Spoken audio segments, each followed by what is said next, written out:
The taste of your mind. Kiwi ice cream. Chill the fun.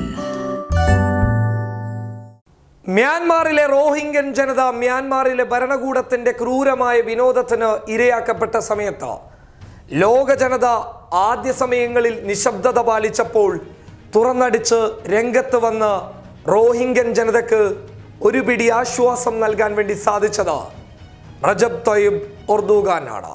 അതെ, തുർക്കിയുടെ president Recep Tayyip Erdogan. അദ്ദേഹം ഇപ്പോൾ ഡൽഹി കലാപവുമായി ബന്ധപ്പെട്ട് ഇന്ത്യയിലെ കേന്ദ്ര സർക്കാരിനെതിരെ തിരിഞ്ഞിരിക്കുകയാണ്. ലോകത്തെ ഏറ്റവും ശക്തന്മാരായ നേതാക്കന്മാരിൽ ഒരാളായ എർദോഗാൻ ശക്തമായ ഭാഷയിലാണ് തുർക്കി തലസ്ഥാന നഗരിയിൽ അങ്കറയിൽ മോദിക്കും അമിത്ഷയ്ക്കുമെതിരെ തുറന്നടിച്ച് രംഗത്ത് വന്നിരിക്കുന്നത്. അദ്ദേഹം പറഞ്ഞ വാക്കുകൾ കേന്ദ്ര സർക്കാരിന് ഒരു വലിയ ഭീഷണി തന്നെയാണ് നൽകുന്നുള്ളത്. അദ്ദേഹം പറഞ്ഞത് ഇങ്ങനെയാണ്: ഡൽഹിയിലെ വിദ്യാർത്ഥികളെ ലോഹദണ്ഡ് കൊണ്ട് മർദ്ദിക്കുന്ന പോലീസുകാരെ നമ്മൾ കണ്ടതാണ്. ഡൽഹിയിലെ കലാപത്തിൽ മുസ്ലിം വംശഹത്യയാണ് കേന്ദ്ര സർക്കാർ ലക്ഷ്യം വെച്ചതെന്ന് അദ്ദേഹം തുറന്നടിച്ച് പറയുമ്പോൾ ഭീഷണിയാകുന്നത് കേന്ദ്ര സർക്കാരിന് തന്നെയാണ്. ഇന്ത്യയുടെ അന്താരാഷ്ട്ര ലോകത്തിലുള്ള ഇടപെടലുകൾക്ക് എർദോഗാൻ ഒരു വലിയ ഭീഷണിയായി മാറും എന്നുള്ളതിൻ്റെ തെളിവുകൾ തന്നെയാണ് ഡൽഹി കലാപത്തിൽ കേന്ദ്ര സർക്കാരിനെതിരെ എർദോഗാൻ നിന്നത് വ്യക്തമാക്കുന്നുള്ളത്. കാരണം എർദോഗാന് അന്താരാഷ്ട്ര ലോകത്തിൽ വലിയ സ്വാധീനമുണ്ട്.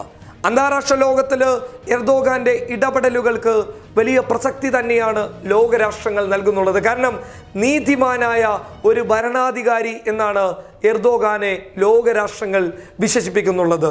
എന്നാൽ ഇറാനും അമേരിക്കയും തമ്മിലുള്ള പ്രശ്നത്തിനിടയിൽ നരേന്ദ്രമോദി സമാധാനമാണ് വേണ്ടത് എന്ന് പറഞ്ഞ ഒരു കാര്യത്തെ മുന്നിൽ നിർത്തിക്കൊണ്ട് തന്നെ എർദോഗാൻ ചോദിച്ചു, ഇതാണോ സമാധാനം? ഡൽഹിയിൽ ഇപ്പോൾ നടക്കുന്നതാണോ നിങ്ങളുടെ സമാധാനമെന്ന് മോദിയെ വിമർശിച്ചുകൊണ്ട് എർദോഗാൻ ചോദിച്ച് രംഗത്ത് വന്നു. അത് മാത്രമല്ല, എർദോഗാൻ ലക്ഷ്യം വെക്കുന്നുള്ളത് ഒരു വലിയ ആയുധമാണ്. ആ ആയുധം എന്ന് പറയുന്നത് രാജ്യത്തേക്ക് കടന്നു കയറി വന്ന് RSSകാരെ ആക്രമിക്കുക എന്നുള്ളതല്ല. അന്താരാഷ്ട്ര ലോകത്തില് മോദിയുടെ മുഖച്ഛായക്ക് കളങ്കം വരുത്തുന്ന രീതിയിലുള്ള ഒരു ഇടപെടൽ നടത്തുക. ആ ഇടപെടൽ എന്ന് പറയുന്നത് കേന്ദ്ര സർക്കാർ മുന്നോട്ട് കൊണ്ടുവരുന്ന നയങ്ങളെ അന്താരാഷ്ട്ര തലത്തിൽ വിദേശകാര്യ തലത്തിൽ അതിനെ ചോദ്യം ചെയ്ത് രംഗത്ത് വരിക എന്നുള്ളതാണ്. OIC, അതായത് ഓർഗനൈസേഷൻ ഓഫ് ഇസ്ലാമിക് കൗൺസിൽ ശക്തമായ നടപടിക്രമങ്ങളുമായി മുന്നോട്ട് പോകാനുള്ള കാരണവും എർദോഗാന്റെ ഈ ചുക്കാൻ പിടിക്കൽ തന്നെയാണ്. എർദോഗാൻ നേരിട്ട് ഇറങ്ങിക്കഴിഞ്ഞാൽ പ്രവാസ ലോകത്ത് ഇന്ത്യക്ക് കേന്ദ്ര സർക്കാരിന് ഒരു വലിയ തിരിച്ചടിയായി മാറാനുള്ള സാധ്യതകളുണ്ട്. അങ്ങനെ ഒരു തിരിച്ചടി നേരിടേണ്ടി വന്നു കഴിഞ്ഞാൽ ഇന്ത്യയിൽ ശക്തമായ സാമ്പത്തിക മാന്ദ്യം പിടിക്കപ്പെടും എന്നുള്ളത് ഇന്ത്യയിലെ കേന്ദ്ര സർക്കാർ ഓർത്താൽ നല്ലത്. News desk public Kerala.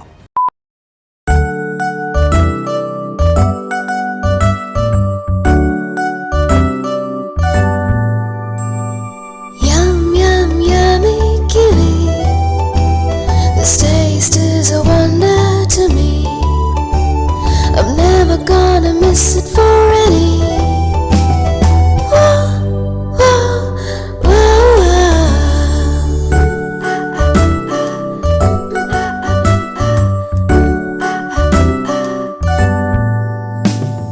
Yum, yum, yummy kiwi. The taste of your mind. Kiwi ice cream. Chill the fun.